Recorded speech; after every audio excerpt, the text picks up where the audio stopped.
Hello everybody and welcome back to the shop.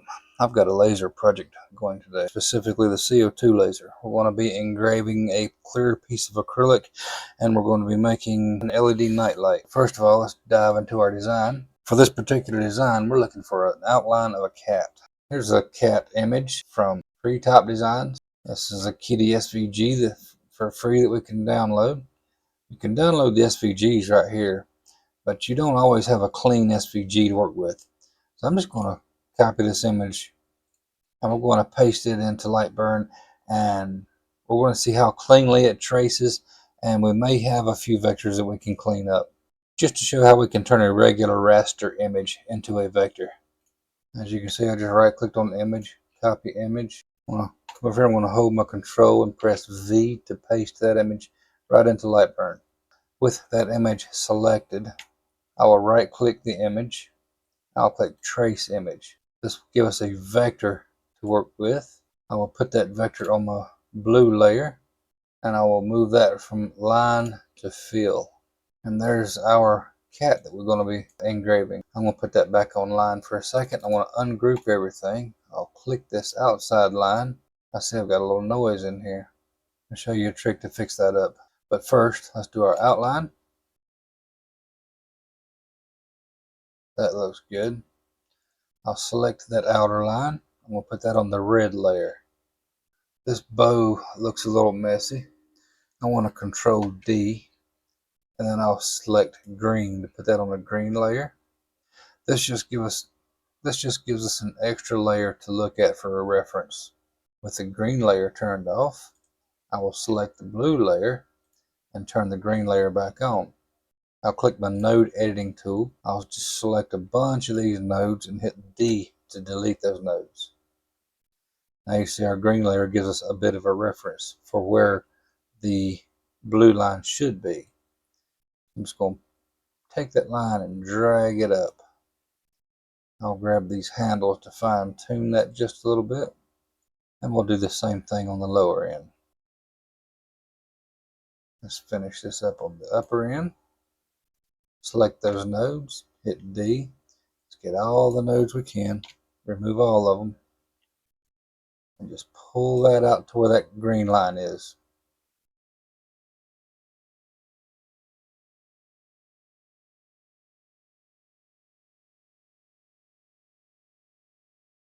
Now that we have that done, we go back to the select tool and select that green vector and delete it. And that cleans this bow up.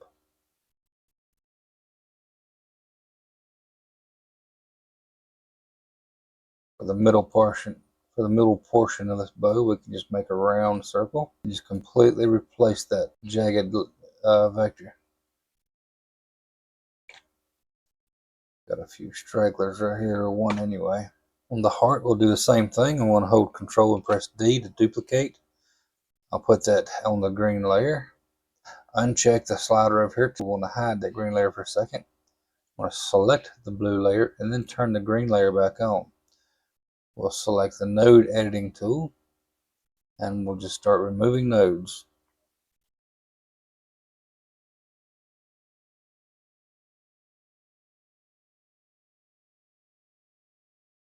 Grab that line and just pull it up into an arc.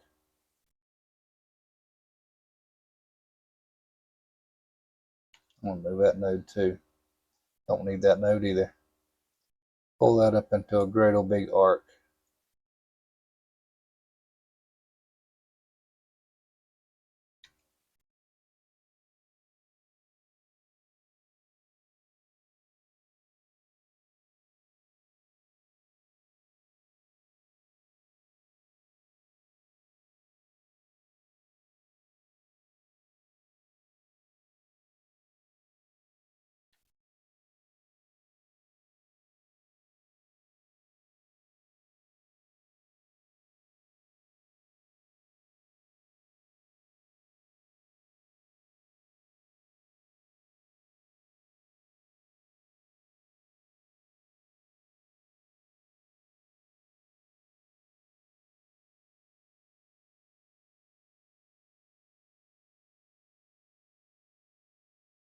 We'll just work our way around this heart. pulling these, removing as many nodes as we can, and pulling those lines into an arc.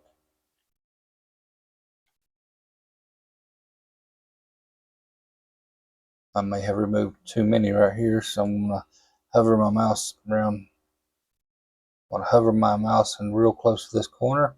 I'm just going to press I to insert a node, and we'll pull that node down. When we're happy with the heart, I'll go back into the select tool. We'll select the green vector and just get rid of it. And we have a nice clean heart shape. This bow here needs a little work too. We'll hold Control and press D to duplicate. Put that on a green layer. Hide the green layer. Select the blue vector and show the green layer again. Go into our node editing tool. Select a bunch of nodes and just start removing them. This green layer just gives us a reference point to where our blue vector needs to be. We'll just play with these handles until we get it right where we want it.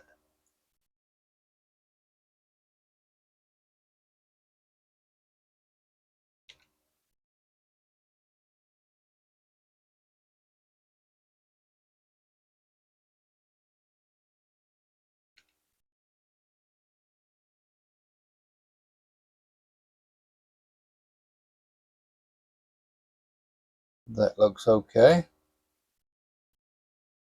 Select our green vector and get rid of it. Get our image back for a reference photo. Just remove these few nodes here. That's too sharp. Let's pull that down. We got a node right here that's staying real sharp. So let's grab this line right here and pull this line down. So we have a good smooth curve. Oh, we'll do the same thing over here. Pull that line up till we get a good swooping curve.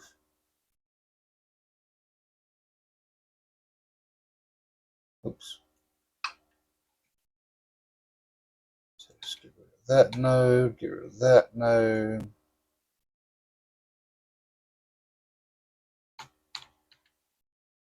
And let's look at that. I could come through here and fix up some of this a little more.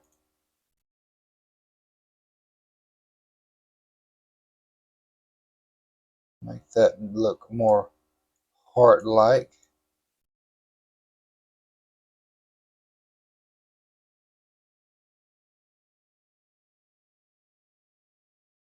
Bring this more to a point on this one.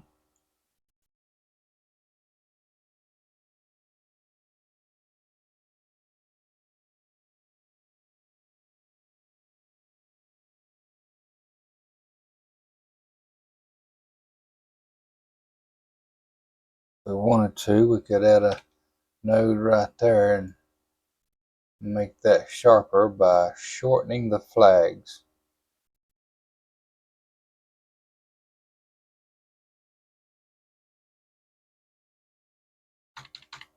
Again, personal preference, how you want yours to look. I think that's going to work. We got more of a heart shape on those two. I've done a fair amount of these night lights, so I have a few in my art library. I'm going to go ahead and grab one. I'll right click the work area. I want to hover over the Windows option and then we'll click art library. I'll make sure I'm on my LEDs. Double click on this particular one. And I'm just going to trace that same shape and size right here. That on the red layer. And I'm going to scale that up just a little bit. That should be good right there. I don't want to make this so big that puck can't light up the edges of the acrylic. I want to grab these two right here. We're just going to line that up. I'll select that. I'm going to hold my shift key and I'm just going to scoop this up a hair. Select those two, weld them together. I'm trying to get this to line up together and it wants to snap. So if I hold my control key, I can move it around very smoothly and very precisely. Alright, now that we have that done, we are engraving this acrylic on a 60 watt CO2 laser. I'm going to run that at 200 millimeters a second. I will run the minimum power up to 25. We're going to use a 0.1 millimeter line interval. We're going to cut this at 8 millimeters a second, and we're going to cut this at a 50% power. Now that we have our design done, we have our file set up, we have the settings the way we need them.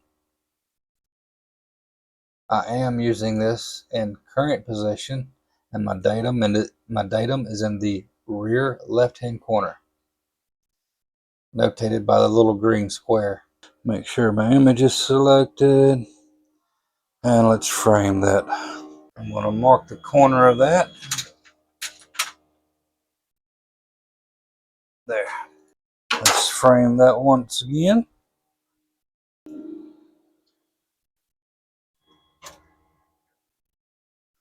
Alright, that was just above my mark. So what I'm going to do is I'm going to take me a little pocket knife and I'm going to score a line right here, and I'm going to score a line up here, and I'm going to rip that peel off. I'm going to find my little mark right here. Score me a line this way. I want to score me a line this way. And grab the corner and we'll peel that back.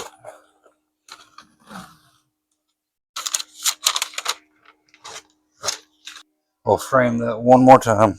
Measure once, cut twice, I always say. I've cut this piece of plastic 3 times and it's still too short. Everything is within the bounds of the area that I peeled. I can just bump the nozzle with my little gauge. This is why I say ramp tests are always important with your lasers. This is the gauge that came with my CO2 laser. I know where my laser sits now because I've done a ramp test, but this gauge does not put that laser perfectly in its focal spot. I did a ramp test and I found the perfect spot for the focal length, and it was on the dial. It was about a quarter turn off. Not going to mean a lot to most people, but if you start doing photo engravings, you want that dot size as small and with as much detail as possible. It's always a good idea to do a ramp test on all of your lasers, just to make sure that the gauge that came with your machine is accurate. And if not, you can always cut you a new one. I'm going to hit the start button.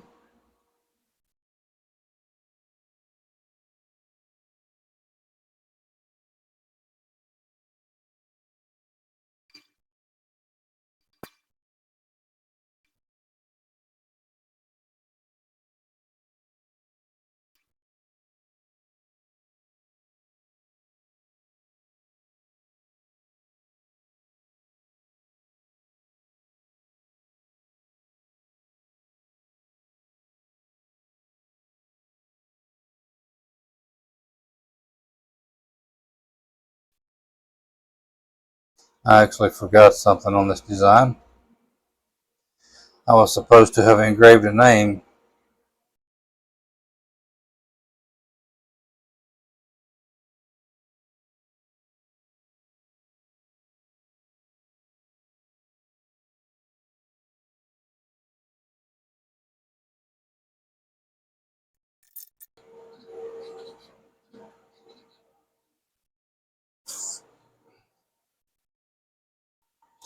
Get some of that direct light off of the acrylic. Maybe it shows up a little bit better.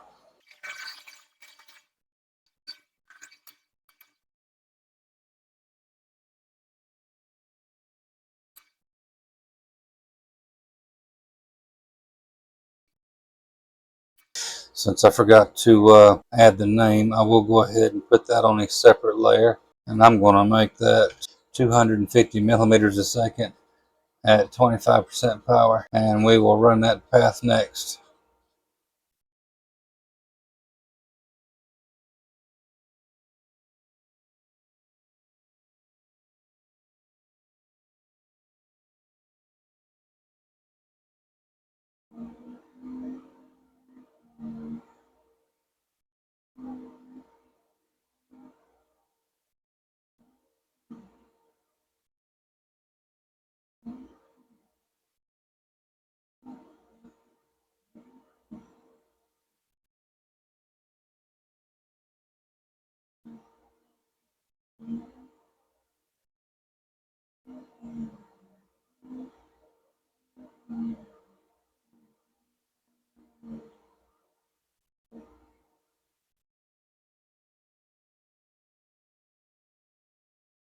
You can see the laser flashing off of the honeycomb under the plastic. That lets you know it is cutting all the way through.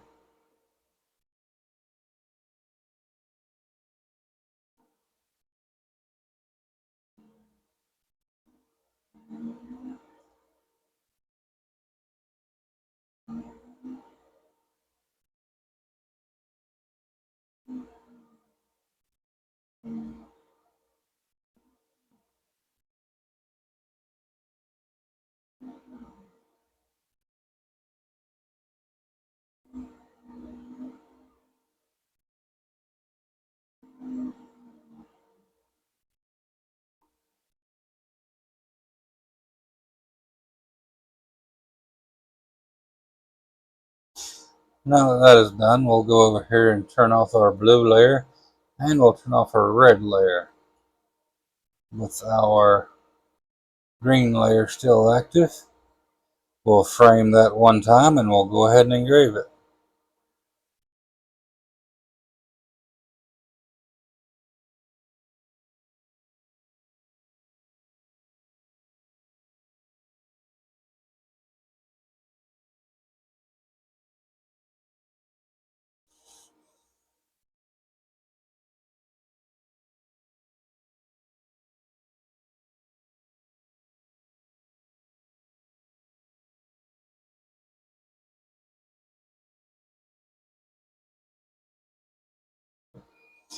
And there you go. She's done.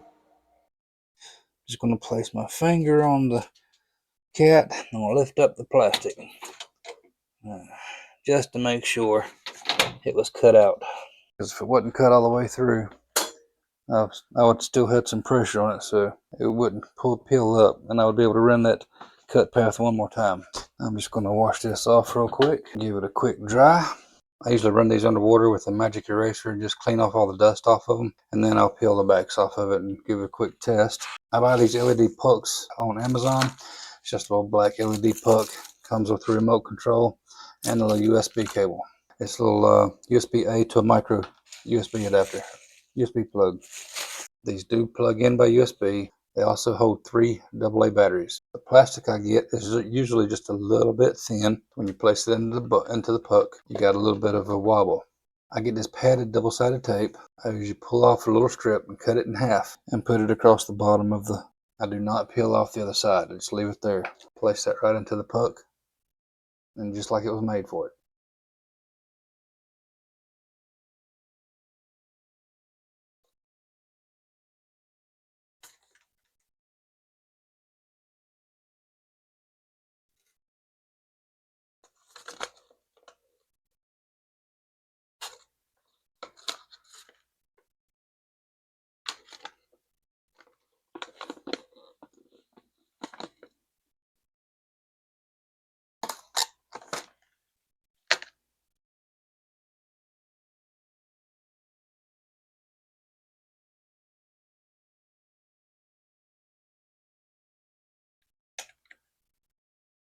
And there we go. It'll fade through different colors. You can tap the little button right here, send it through different modes, pick different colors, tap and hold it to turn it off, or you can use the remote. It works. There we go. Get these white boxes from Amazon.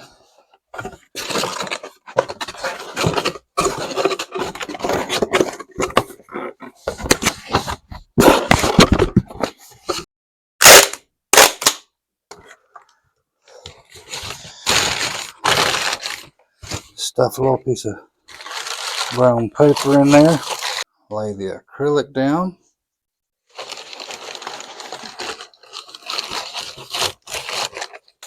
With the puck, the remote, and the little cable. So that's what it looks like when they get it. The acrylic wrapped up in a microfiber.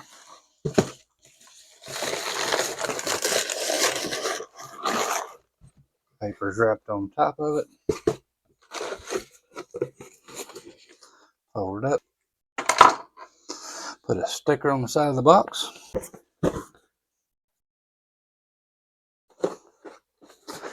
And I would normally put a shipping label on top of it and put it in the mail, but in this case, this is a hand delivery, so no shipping required. Okay, that's how I make my LED lights. Hope y'all enjoyed it. Thank you for watching. Stay tuned for the next one.